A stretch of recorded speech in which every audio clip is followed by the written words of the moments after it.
അന്തരിച്ച മുതിർന്ന CPIM നേതാവ് MM ലോറൻസിന് രാഷ്ട്രീയ കേരളത്തിന്റെ ആദരാഞ്ജലി. എറണാകുളം ടൗൺ ഹാളിൽ പൊതുദർശനം തുടരുകയാണ്.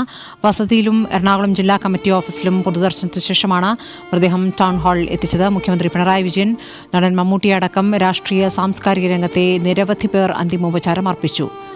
വൈകിട്ട് 4 മണിക്ക് മൃതദേഹം കളമശ്ശേരി മെഡിക്കൽ കോളേജിന് കൈമാറും. ഇടപ്പള്ളി സ്റ്റേഷൻ ആക്രമണത്തിൽ കൊല്ലപ്പെട്ട പോലീസുകാരന്റെ മകനും ടൗൺ ഹാളിൽ എത്തിയിട്ടുണ്ട്.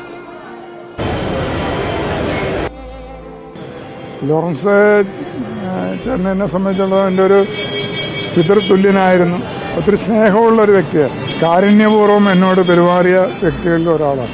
ആ ഇടപ്പള്ളി സംഭവത്തിൽ എൻ്റെ അച്ഛൻ മരിച്ചു എങ്കിലും ആ ഒരവസ്ഥയിൽ എൻ്റെ അച്ഛൻ്റെ ഡ്യൂട്ടി ചെയ്തു, അദ്ദേഹത്തിൻ്റെ ജോലി ചെയ്തു. ബോണി സാറാണ് എന്നെ വിളിച്ചു പറഞ്ഞു, ഇങ്ങനെ ആദ്യ സാർ മരിച്ചു. അത് കഴിഞ്ഞ് പുള്ളിയുടെ മോൻ വിളിച്ചു പറഞ്ഞപ്പോൾ ഒരു വർഷത്തിൽ എന്തോ ഒരു നഷ്ടബോധമാണ് എനിക്കുണ്ടായത്. എനിക്ക് അദ്ദേഹത്തെ പറ്റിയുള്ള ഓർമ്മ എനിക്കത്രേ ഉള്ളൂ. എനിക്കറിയില്ല, അദ്ദേഹം എൻ്റെ അച്ഛനോട് വൈരാഗ്യമുള്ള ഒരു വ്യക്തി ആയിരുന്നിരിക്കില്ല. അപ്പം ആ ഒരു പുള്ളിക്കെന്തോ എന്നെ കാണുമ്പോൾ ഒരു എന്താ പറയുക, ഒരു മകനെ എൻ്റെ പിതൃതുല്യ സ്നേഹമായിരുന്നു ഉണ്ടായിരുന്നത്. അർജുൻ മട്ടന്നൂരിൻ്റെ വിവരങ്ങളുമായി. അർജുൻ, പ്രധാനപ്പെട്ട CPM നേതാക്കളെയൊക്കെ അവിടെ ദൃശ്യങ്ങളിൽ കാണാം. നടൻ മമ്മൂട്ടിയും അവിടെ എത്തിയിരിക്കുന്നു അന്തിമോപചാരം അർപ്പിക്കാൻ. MM ലോറൻസിൻ്റെ മൃതദേഹം ഇപ്പോൾ ടൗൺ ഹാളിൽ പൊതുദർശനത്തിന് എത്ര മണി വരെയാണ് ഉള്ളത് അർജുൻ? വൈകിട്ട് മെഡിക്കൽ കോളേജിന് വിട്ടുകൊടുക്കുകയാണ് മൃതദേഹം.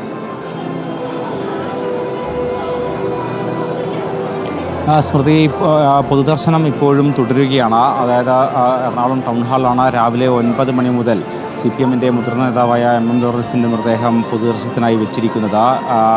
ശനിയാഴ്ച ഉച്ചയോടുകൂടിയാണ് വാർദ്ധക്യ സഹജമായ അസുഖങ്ങളെ തുടർന്ന് അന്ത്യം സംഭവിച്ചത്. പേരക്കുട്ടികളടക്കം വിദേശത്തു നിന്ന് വരേണ്ടതായിരുന്നു. അതുകൊണ്ട് തന്നെ ആണ് ഇത്തരത്തിൽ പൊതുദർശനം ഇന്നത്തേക്ക് മാറ്റിയത്. ഇന്ന് രാവിലെ ആശുപത്രിയിൽ നിന്നും ഇറക്കിയ മൃതദേഹം മകൻ്റെ കടവന്ത്രയിലെ വീട്ടിലേക്ക് കൊണ്ടുപോയി അല്പസമയം അവിടെ പൊതുദർശനത്തിന് വെച്ചു. അതിനുശേഷം CPM ജില്ലാ കമ്മിറ്റി ഓഫീസായ ലെനിൻ സെൻറ്ററിലേക്ക് മൃതദേഹം കൊണ്ടുപോയി അവിടെയും പൊതുദർശനം ഉണ്ടായിരുന്നു. അതിനുശേഷം 9 മണിയോടുകൂടിയാണ് മൃതദേഹം ടൗൺ ഹാളിൽ എത്തിച്ചത്. ഇവിടെയാണ് സാമൂഹ്യ രാഷ്ട്രീയ രംഗത്തെ നിരവധി ആളുകൾ, സാധാരണക്കാരടക്കം നിരവധി ആളുകൾ ഇവിടെ എത്തി അന്തിമോപചാരം അർപ്പിക്കുകയായിരുന്നു. മുഖ്യമന്ത്രി പിണറായി വിജയൻ 9:30 ടൗൺ ഹാളിലെത്തി അന്ത്യാഞ്ജലി അർപ്പിച്ചു. അതിനുശേഷം മടങ്ങുകയും ചെയ്തു. നടൻ മമ്മൂട്ടി അല്പസമയം മുമ്പ് എത്തി അന്ത്യാഞ്ജലി അർപ്പിച്ചിട്ടുണ്ട്. ഇപ്പോൾ ഇവിടെ മുൻ LDF കൺവീനറായ EP ജയരാജൻ, അതോടൊപ്പം തന്നെ നിലവിലെ LDF കൺവീനറായ TP രാമകൃഷ്ണൻ, മന്ത്രിമാരായ P രാജീവ്, ശിവൻകുട്ടി അടക്കമുള്ള നേതാക്കളൊക്കെ തന്നെ ഇപ്പോഴും ഇവിടെ തുടരുകയാണ്. എന്തായാലും നിരവധി നേതാക്കൾ രാവിലെ മുതൽ തന്നെ അന്ത്യാഞ്ജലി അർപ്പിക്കാൻ വേണ്ടി വന്നുകൊണ്ടിരുന്നു. വൈകിട്ട് 4 മണി വരെയാണ് എറണാകുളം ടൗൺ ഹാളിലെ പൊതുദർശനം തുടരുക. അതിനുശേഷം മൃതദേഹം MM ലോറൻസിൻ്റെ ആഗ്രഹപ്രകാരം കളമശ്ശേരി മെഡിക്കൽ കോളേജ് ആശുപത്രിക്ക് വിട്ടു നൽകുകയാണ് ചെയ്യുക. അവിടെയുള്ള മെഡിക്കൽ വിദ്യാർത്ഥികളുടെ പഠനത്തിന് വേണ്ടി തൻ്റെ ശരീരം നൽകണമെന്നാണ് MM ലോറൻസ് ആഗ്രഹം പ്രകടിപ്പിച്ചത്. അതുപ്രകാരം വൈകിട്ട് 4 മണിയോടുകൂടി മൃതദേഹം മെഡിക്കൽ കോളേജിന് കൈമാറുമെന്നാണ് പാർട്ടി നേതൃത്വം അറിയിച്ചിട്ടുള്ളത്. എന്തായാലും നിരവധി ആളുകൾ, സാധാരണക്കാരാണ് കൂടുതലും, പ്രത്യേകിച്ച് തൊഴിലാളികൾക്കിടയിൽ അവരെ സംഘടിപ്പിക്കുകയും അവരെ ഇത്തരത്തിൽ പ്രക്ഷോഭത്തിലേക്കും മറ്റും നയിക്കുകയും ചെയ്ത ഒരു നേതാവാണ്. ഈ തോട്ടികൾക്കിടയിലടക്കം യൂണിയൻ ഉണ്ടാക്കുകയും അതിനുശേഷം അവരുടെ പ്രവർത്തനങ്ങൾ ഏകോപിപ്പിക്കുകയും ചെയ്ത നേതാവ്.